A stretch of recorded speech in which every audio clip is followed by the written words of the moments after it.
Hello friends, welcome back to your channel Class Link. இது cooperative exam preparation video. So இன்னைக்கு previous year-ஓட cooperative credit and banking question paper தான் பார்க்க போறோம். வீடியோக்குள்ள போறதுக்கு முன்னாடி நம்ம சேனலை first time பார்க்கறீங்க அப்படின்னா மறக்காம subscribe பண்ணிக்கோங்க. And cooperative exam preparationக்காக Telegramல ஒரு group create பண்ணிருக்கேன். அந்த குரூப்போட லிங்கை வந்து கீழே description boxல தரேன். அதுலயும் join பண்ணிக்கோங்க. உங்களுக்கு யூஸ்ஃபுல்லா இருக்கும். Okay friends, வாங்க இப்போ நம்ம வீடியோக்குள்ள போலாம்.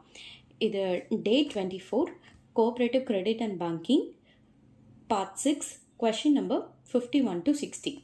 Okay friends, question number 51.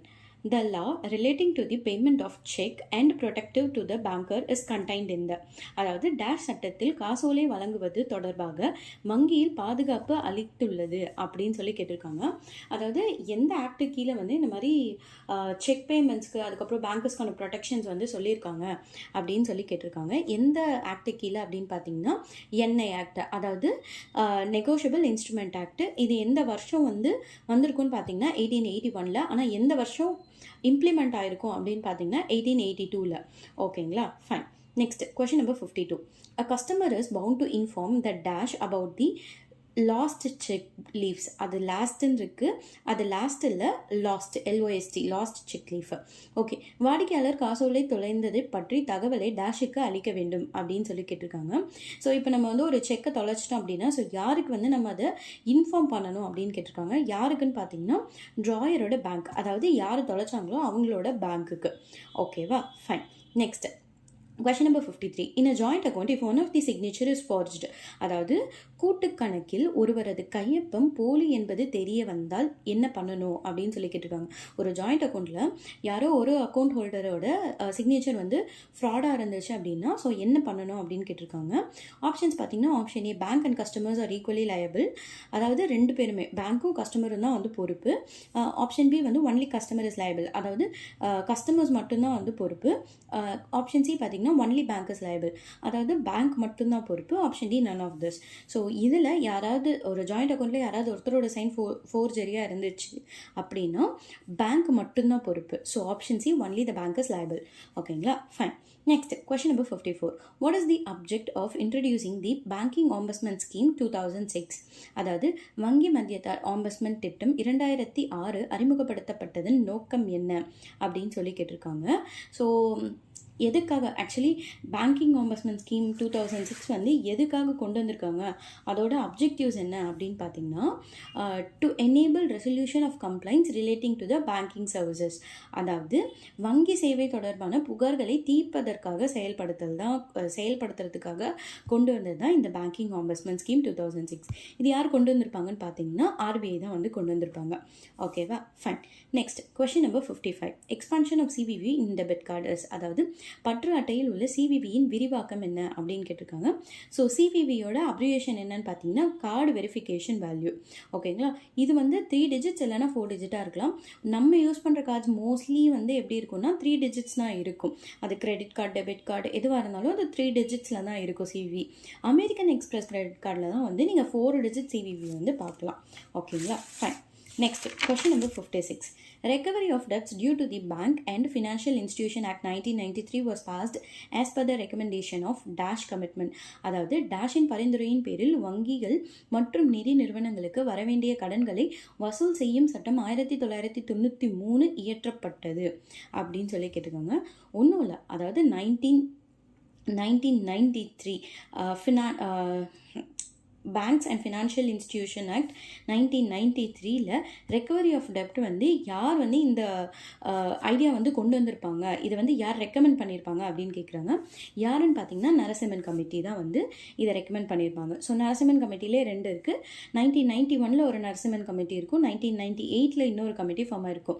இவர் நரசிம்மன் அப்படின்றது வந்து அந்த கமிட்டியோட ஹெட்டு. அவர் வந்து ஆர்பிஐயில் கவர்னராக இருந்திருப்பார். எத்தனாவது கவர்னர்னு பார்த்தீங்கன்னா 13th கவர்னராக இருந்திருப்பார். ஓகேங்களா, fine. Next question number 57. SARFAESI act is applicable only for, அதாவது டேஷுக்கு மட்டும் சர்ஃபேசி சட்டம் பொருந்தும் அப்படின்னு சொல்லி கேட்டிருக்காங்க. ஸோ சர்ஃபேசி அப்படின்னா என்னன்னு ஃபஸ்ட்டு தெரிஞ்சுக்கலாம். சர்ஃபேசி, டிஆர்டி ரெண்டுமே வந்து பேங்க்ஸோட டெப்ஸை ரெக்கவர் பண்ணுறதுக்காக கொண்டு வரப்பட்ட லாஸ் தான் வந்து இந்த ரெண்டுமே.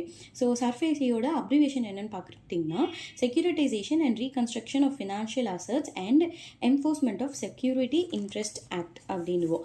டிஆர்டி என்ன அப்ரிவேஷன் பார்த்தீங்கன்னா டெப்ஸ் ரெக்கவரி ட்ரிபியூனல். ஓகேங்களா, இது சர்ஃபேசி வந்து 2002 கொண்டு வந்திருப்பாங்க, டிஆர்டி வந்து 1993 வந்து கொண்டு வந்திருப்பாங்க.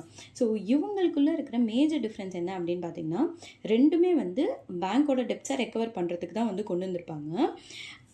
இது சர்ஃபேசி வந்து யாருக்காக அப்படின்னு பார்த்தீங்கன்னா செக்யூர்டு லோன்ஸ் வச்சுருக்கிறவங்களோட டெப்ஸை ரெக்கவரி பண்ணுறதுக்கு, டிஆர்டி வந்து ஜென்ரல் டெப்டை ரெக்கவரி பண்ணுறதுக்காக கொண்டு வந்திருப்பாங்க. இவ்வளோ தான் இவங்க ரெண்டு பேருக்குள்ளே இருக்கிற டிஃப்ரென்ஸ். ஓகேவா? ஸோ இப்போ நம்மளுக்கு கொஷின் என்ன கேட்டிருக்காங்கன்னா சர்ஃபேசி யாருக்கு வந்து அப்ளிகபிள் ஆகும்னு கேட்டிருக்காங்க. ஸோ இதுக்கு correct answer option A, secured loans அவங்களுக்கு தான் அப்ளிகபிள் ஆகும். ஓகேவா? Fine. Next question number 58. How many days of overdue interest or installment of principal of a term loans make it NPA?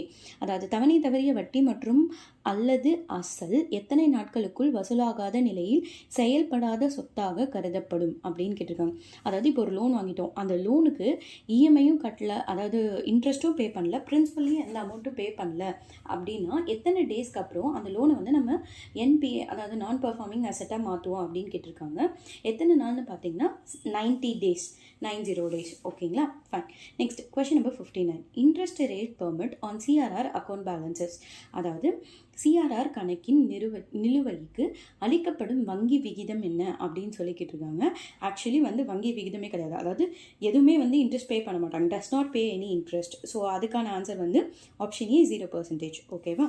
Fine. Next வந்து last question number 60. The main objective of National Agricultural Cooperative Marketing Federation of India Limited is. அதாவது இந்திய தேசிய விவசாய கூட்டுறவு விற்பனை இயக்கத்தின் முக்கிய நோக்கம் என்ன அப்படின்னு சொல்லி கேட்டிருக்காங்க. ஸோ அது ஒன்றும் இல்லை, நஃபேட் தான், அதாவது National Agricultural Cooperative Marketing Federation of India.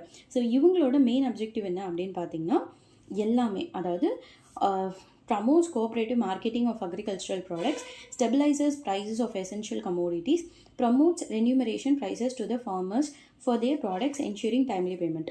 அதாவது கூட்டுறவு உற்பத்தி இயக்கத்தின் தயாரிப்புகளை ஊக்குவிதப்படுத்துதல், அதாவது அத்தியாவசிய பொருட்கள் விலையை கட்டுப்படுத்துதல், அதாவது விவசாயிகளின் உற்பத்திக்கான லாபகரமான விலையை உரிய நேரத்தில் வழங்கிட முயற்சி மேற்கொள்ளுதல். இந்த மூணுமே வந்து நஃபேடோட மெயின் அப்ஜெக்டிவ் தான். ஓகேங்களா?